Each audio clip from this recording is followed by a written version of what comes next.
안녕하십니까. 1월 31일 월요일 말씀 묵상 함께 시작하겠습니다. 명절 기간이어서 여러 가지로 분주하신 분들도 계실 것이고, 또한 주님의 말씀 가운데 서는 것 자체가 좀 힘든 상황이 있으신 분들도 계시겠습니다만은, 그럼에도 불구하고 이렇게 말씀으로 하루를 시작하기를 결단하시는 여러 성도님들의 가정과 생업 위에 모든 하시는 일들 위에 하나님의 복이 함께 하시기를 축복합니다. 오늘 본문은 여호수아 8장 30절에서 35절, 8장의 마지막입니다. 오늘이 1월의 마지막 날이고, 그리고 오늘로서 여호수아의 상당히 중요한 한 단락이 끝나는 것 같습니다. 이 말씀을 통해서 하나님의 은혜가 우리 가운데 충만히 임하기를 기도합니다. 그런 말씀을 함께 보겠습니다. 그때의 여호수아가 이스라엘의 하나님 여호와를 위하여 에발산에 한 제단을 쌓았으니, 이는 여호와의 종 모세가 이스라엘 자손에게 명령한 것과 모세의 율법책에 기록된 대로 쇠 연장으로 다듬지 아니한 새 돌로 만든 제단이라. 무리가 여호와께 번제물과 화목제물을 그 위에 드렸으며, 여호수아가 거기서 모세가 기록한 율법을 이스라엘 자손의 목전에서 그 돌에 기록하며, 온 이스라엘과 그 장로들과 관리들과 재판장들과 본토인뿐 아니라 이방인까지 여호와의 언약궤를 맨 레위 사람 제사장들 앞에서 궤의 좌우에 서되, 절반은 그리심산 앞에, 절반은 에발산 앞에 섰으니, 이는 전에 여호와의 종 모세가 이스라엘 백성에게 축복하라고 명령한 대로 함이라. 그 후에 여호수아가 율법책에 기록된 모든 것대로 축복과 저주하는 율법의 모든 말씀을 낭독하였으니, 모세가 명령한 것은 여호수아가 이스라엘 온 회중과 여자들과 아이와 그들 중에 동행하는 거류민들 앞에서 낭독하지 아니한 말이 하나도 없었더라.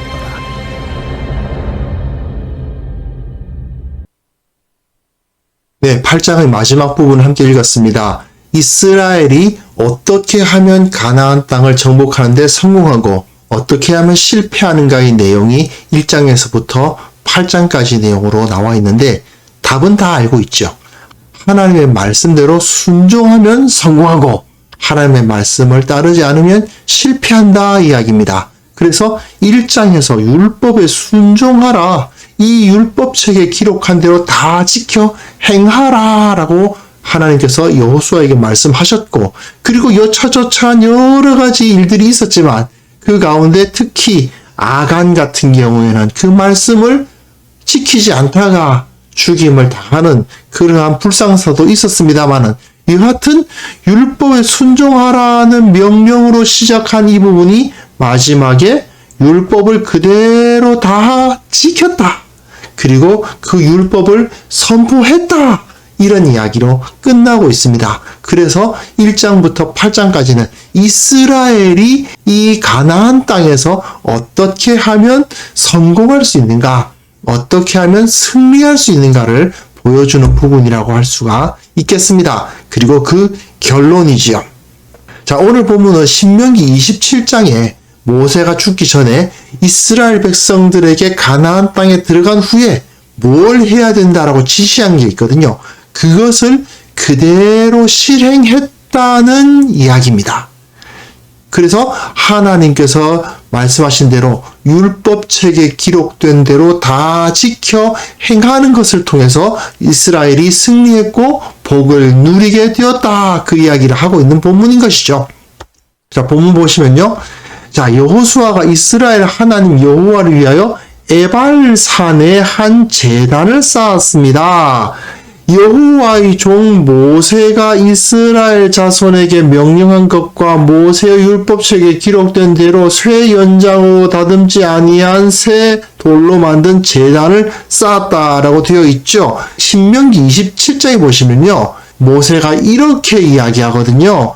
에발산에다가 돌을 세워라. 그 돌은 제단이고 돌단인데 쇠 연장을 되어서는 안 된다. 다듬지 않은 돌로 번제를 드리고 화목제를 드리라, 이렇게 기록되어 있거든요. 그런데 오늘 본문 보시면은 모세가 이스라엘 자손에게 명령한 것을 따라서 율법책에 기록된 대로 반복하고 있죠. 하나님의 말씀을 따른다는 말을 계속 반복하는 겁니다. 그리고 쇠 연장으로 다듬지 않았습니다. 새 돌입니다. 그리고 번제물과 화목제물을 드렸어요. 신명기 27장에서 말하고 있는 그 가르침을 그대로 따르고 있습니다.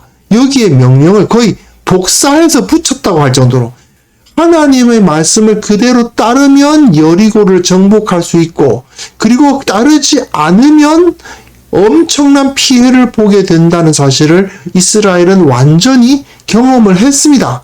그렇기 때문에 이제 하나님께서 명령하셨던 바대로 에발산에 올라가서 하나님의 말씀을 선포하면서 우리는 이제 이 율법의 명령을 따르는 사람들이다. 율법에 기록된 것 하나하나를 정말 그대로 지키기 위해서 최선의 노력을 다하는 사람들, 그것이 바로 우리 이스라엘이다라고 선언을 하고 있다고 보시면 되겠습니다. 그리고 그 다음 본문 보시면요, 33절인데 온 이스라엘과 장로들과 관리들과 재판장들과 본토인뿐 아니라, 자, 남녀노소를 가리지 않아요. 온 이스라엘 장로, 관리, 재판장, 본토인뿐 아니라, 이게 굉장히 중요합니다. 이방인까지. 혈통적으로는 이스라엘이 아닌 사람들도 섞여 있는 겁니다. 그런데 그 사람들이 모두 다 이 율법을 선포하는 자리에 포함되어 있어요. 여호수아서에서 상당히 중요한 메시지죠. 이스라엘이라는 정체성이 어디에 있는가? 혈통에 있는가? 아니라는 겁니다. 이스라엘의 정체성은 하나님과 맺어진 언약에 있습니다. 즉, 이 본토인, 그러니까 혈통적으로 이스라엘인 사람들이 있는가 하면 혈통적으로는 이스라엘이 아니지만 이방인으로서 여호와의 언약궤 앞에서는 하나님의 언약을 선포하는 자리에 있는 사람들이 있었던 거죠. 라합 보십시오. 라합은 진멸하기로 예정되어 있었던 가나안 사람입니다. 그럼에도 불구하고 이 사람이 어떻게 됐어요? 이스라엘의 일부로 여김을 받았습니다. 마태복음을 보시면 아시겠습니다만 예수님의 계보 위에 있습니다. 하나님의 백성이 된다는 것은 혈통이 기준이 아니다. 하나님과의 언약을 믿느냐 아니냐, 그 말씀에 순종하느냐 아니냐에 달려 있다 하는 것을 여기서 선언하고 있고요. 또한 하나님 앞에 설 수 있는 자격은 지위 고하의 영향을 받지 않는다는 것도 여기 나타나죠. 온 이스라엘 장로, 관리, 재판장 누구든지 간에 중요한 것은 하나님 앞에 남녀노소 빈부 귀천을 가리지 아니하고 믿음을 가지고 구원을 얻고 하나님의 백성이 된다라는 사실이 여기서도 드러납니다. 이건 신약의 가르침만이 아니라는 거죠. 어떠한 사람이든지 간에 그가 이방인이라 하더라도 그가 헬라인이든 유대인이든 간에 오직 예수 그리스도를 믿는 믿음을 가지면 하나님의 백성이 된다고 선포했던 로마서의 가르침과 여기 여호수아서의 가르침이 수천 년의 시대적 차이가 있음에도 불구하고 동일한 거죠. 하나님께서는 이 동일한 하나님이시라는 사실을 여기서 우리는 확인할 수가 있는 것입니다. 그리고요, 이제 이후에 여호수아가 율법책에 기록된 것을 어떻게 합니까? 낭독을 합니다. 이 율법책을 내 입에서 떠나지 말게 하며 주야로 그것을 묵상하여 그 가운데 기록한 대로 다 지켜 행하라. 그 말씀이 주어졌잖아요. 1장 8절은 사실은 많은 분들이 암송하고 계신데 이대로예요. 율법책에 기록된 모든 것대로 축복과 저주 율법을 모두 다 낭독을 합니다. 그래서 모세가 명령한 것은 여호수아가 이스라엘 온 회중과 여자들과 아이와 그들 중에 동행하는 거류민들 앞에서, 자, 여기도 나타나죠. 온 회중, 여자, 아이, 남녀노소를 가리지 않고요. 그들 중에 동행하는 거류민들, 예, 이방인들이라 하더라도 혈통적인 이스라엘이 아니라 하더라도 모세를 통해서 주어진 하나님의 말씀이 선포되고 또한 준행되었다라고 선언하고 있는 것입니다.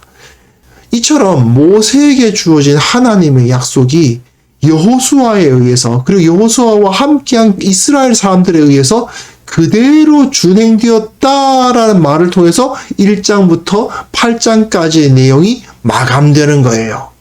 이 약속을 따르는 자는 하나님의 공급하심과 보호하심을 누릴 것이고 이 약속을 떠나는 자들은 아무리 그 사람이 혈통적으로 어떠하다 하더라도 버려진다 하는 것을 여기서 확인할 수 있어야 됩니다. 내가 몇 대째 예수 믿는 집안에서 태어난 사람이야 소용없습니다. 중요한 것은 믿음이지요.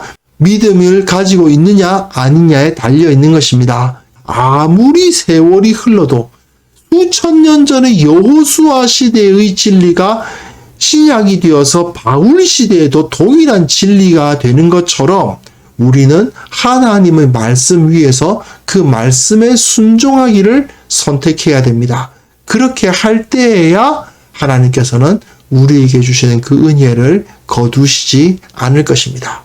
이제 곧 새로운 새해죠. 우리나라는 이게 새해가 2번 오니까 좀 그렇긴 한데 우리는요, 새 아침을 맞을 때마다, 매일 아침마다, 그리고 새로운 한 주를 맞을 때마다, 매 주일마다, 그리고 매달 새롭게 시작할 때마다, 한 해를 시작할 때마다, 이렇게 또 명절을 맞이할 때마다 우리는 이 사실을 기억해야 됩니다.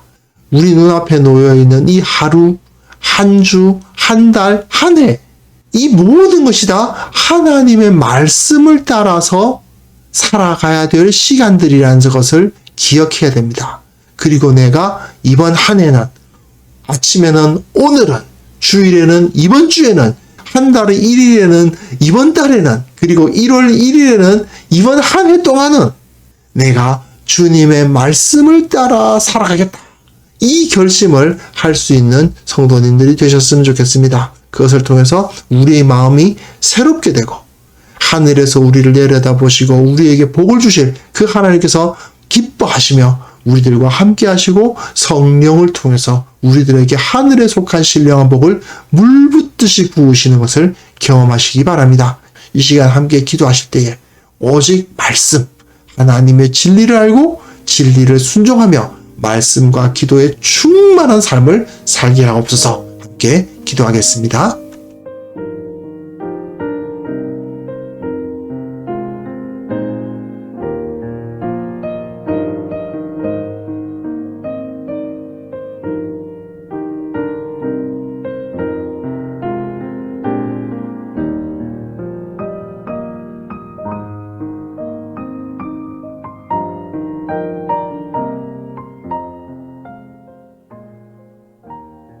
거룩하신 하나님 아버지, 우리가 오직 말씀과 기도에 충만한 참된 그리스도인으로서 살아갈 수 있도록 도와주옵소서.